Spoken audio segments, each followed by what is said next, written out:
Hello guys, welcome back my YouTube channel Abhishek Mishra BK9SC पर आपका स्वागत है। आइए देखते हैं 12th में टॉपिक आता है ऐसे का टॉपिक आता है हिंदी में, और एक 10th में हिंदी में आता है ऐसे जो लिखना पड़ता है निबंध। उसका काफ़ी वेटेज रहता है और नंबर भी बहुत ही अच्छा मिलते हैं ऐसे लिखने में। तो बहुत सी स्टूडेंटों की डिमांड रहती है कि ऐसे कैसे लिखें और कैसे हेडिंग बनाएं, कैसे की भूमिका लिखें, प्रस्तावना लिखें और किसकी मेन बॉडी कैसे लिखें। तो आज इसी का टॉपिक मैंने लिया है, चूज़ किया है। आइए देखते हैं।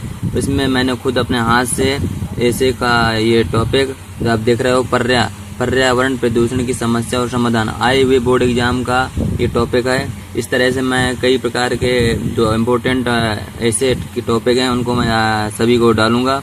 ये इसलिए मेरा पहला ऐसे का टॉपिक है पर्यावरण प्रदूषण की समस्या और समाधान। ये मोस्ट इम्पॉर्टेंट टॉपिक में से एक है। आइए देखते हैं। और इसकी भाषा कोई कठिन नहीं है, आप समझ सकते हो और कोई कुछ ज़्यादा कठिन होता नहीं है इसे निबंध में लिखना।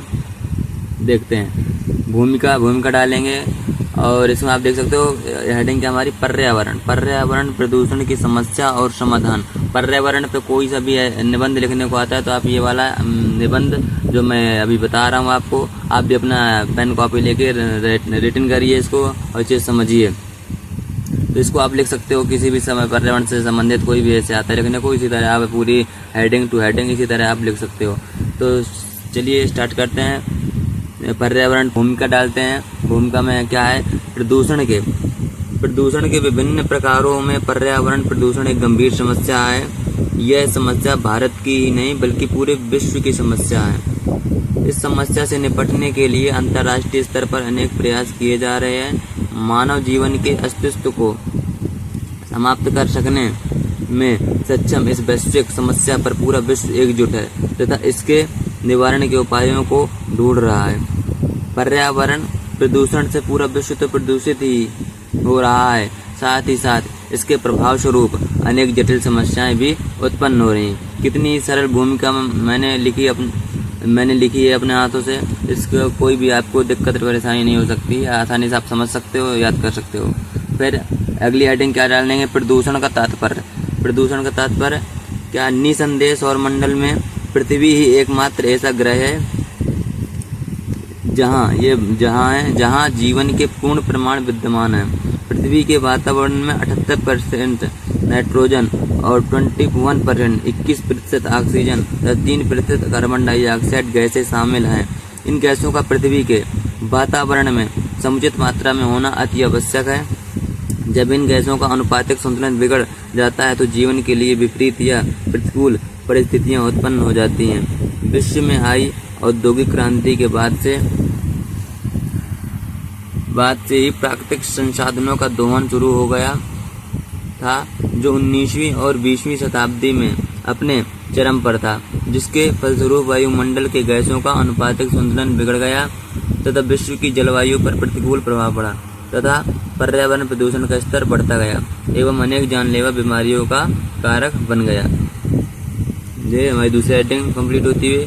तो तीसरी क्या है, प्रदूषण के कारण हम बताएंगे कैसे प्रदूषण हमारा बढ़ रहा है पर्यावरण में। तो उद्योगों से निकलने वाला अपशिष्ट पदार्थ जल एवं मृदा को तो प्रदूषित करते ही हैं, साथ साथ उद्योगों से निकलने वाली विषैली गैसें वायु को भी प्रदूषित करती हैं। मानव ने अपने लाभ के लिए जंगलों की खूब कटाई की है, जिसके फलस्वरूप जंगल के पेड़ पर्याप्त संख्या में नहीं रहे तथा विषैली गैसें वातावरण में फैलती रहती हैं एवं इन गैसों का शोधन नहीं हो पाता है। जंगल के पेड़ प्राकृतिक प्रदूषक नियंत्रक का कार्य करते हैं, जो अब कम हो गए हैं। मनुष्य सामान ढोने के लिए पॉलीथीन का प्रयोग करता है तथा प्रयोग करने के बाद पॉलीथीन को यूं ही फेंक दिया जाता है। ये बात बिल्कुल सही है, आप भी अपने देखते होंगे कि पॉलीथीन का यूज बहुत ही प्रचलन में है, जबकि इस तरह नहीं होना चाहिए। हमको पर्यावरण के लिए अपना निरंतर प्रयास करना चाहिए, क्योंकि पर्यावरण हमारा असंतुलित होता है और उसका पर्यावरण का भविष्य बहुत संकट में है। ये पॉलीथीन नालियों में जाकर नालियों के जल को अवरुद्ध कर देती है और जल प्रदूषित होता रहता है। इसके अतिरिक्त ये पॉलीथीनें मृदा में मिलकर उसकी उर्वरा शक्ति को कम कर देती हैं। प्रौद्योगिकी की प्रगति के कारण आजकल मनुष्य मशीनों पर निर्भर हो गया है। रेल मोटर तथा घरेलू मशीनें आदि इसके उदाहरण हैं। इन मशीनों से निकलने वाला धुआं भी प्रदूषण के प्रमुख कारकों में से एक है। इसमें मैं कोई समझा नहीं रहा हूँ आपको, क्योंकि बहुत ही सरल भाषा में मैंने अपने हाथों से लिखा है, इसलिए कोई समझाने की ज़रूरत नहीं है, क्योंकि इतना सरल है कि आप कुछ समझ सकते हो। इसलिए मैं केवल एक्सप्लेन कर रहा हूँ। आप इसको अपने नोटबुक में रिटन कर लीजिएगा, और न समझ में आए तो एक दोबारा से इसको रिपीट करके आप फिर देखिएगा। प्रदूषण के दुष्परिणाम, फिर अगली हेडिंग क्या डालेंगे। अभी हमने बताया प्रदूषण के कारण, अब फिर प्रदूषण के दुष्परिणाम क्या होते हैं देखते हैं। पर्यावरण प्रदूषण से कई दुष्परिणाम सामने आए हैं। पर्यावरण प्रदूषण से प्रतिकूल प्रभाव मानव जीवन के स्वास्थ्य पर पड़ा है। आज मनुष्य का शरीर रोगों का घर बनता जा रहा है।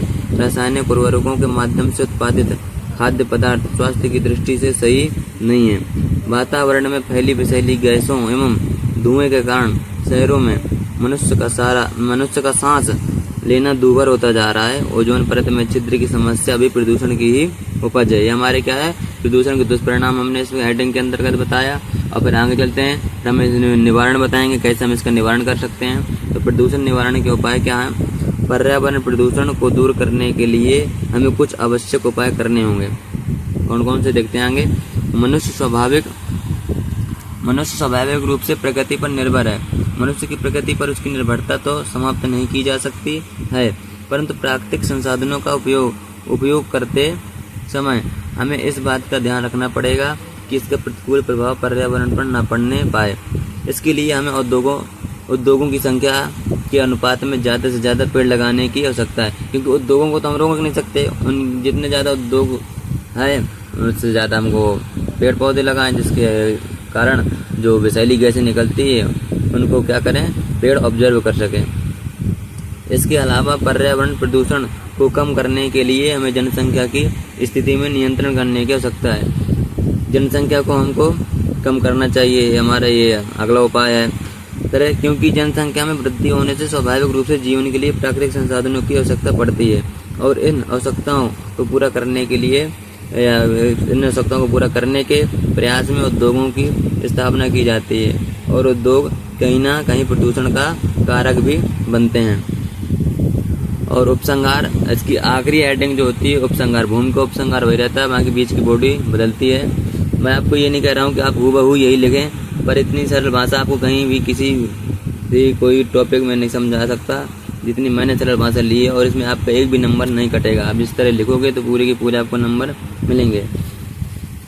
उपसंहार में देखते हैं, वस्तुतः पर्यावरण प्रदूषण एक वैश्विक समस्या है जिससे निपटना वैश्विक स्तर पर ही संभव है, किंतु इसके अलावा हमें स्थानीय स्तर पर भी प्रयास किए जाने चाहिए। इसके साथ साथ ही प्रदूषण को कम करने के लिए हमें सामाजिक तथा कृषि वानिकी के माध्यम से अधिक पेड़ लगाने की आवश्यकता है। यदि हम इन बातों पर ध्यान दें तो पर्यावरण प्रदूषण की समस्या से काफ़ी हद तक निपटा जा सकता है। ये हमारा हो गया पर्यावरण पर आधारित हमारे ये पूरा निबंध हो गया। क्या क्या है एक बार और देख लेते हैं हेडिंगों को। ज़्यादा बड़ा भी नहीं है, आप आसानी से इसको एडिट कर सकते हैं। भूमिका है, प्रदूषण का तात्पर्य, फिर प्रदूषण के कारण, फिर प्रदूषण के दुष्परिणाम, फिर प्रदूषण के दुष्परिणाम के बाद प्रदूषण निवारण के उपाय, फिर उपसंहार। ये ज़्यादा बड़ा भी नहीं है और इसमें एक भी नंबर कटेंगे भी नहीं आपके। यही अगर सेम टू सेम आपने लैंग्वेज रखी तो थैंक यू गाइस। आपको ये मैं आशा करता हूँ कि आपका ये निबंध हेल्पफुल रहे, और इसी तरह के मैं और भी निबंध लाऊंगा जो कि बहुत इंपॉर्टेंट हैं कक्षा 10 और 12 के लिए। Thank you.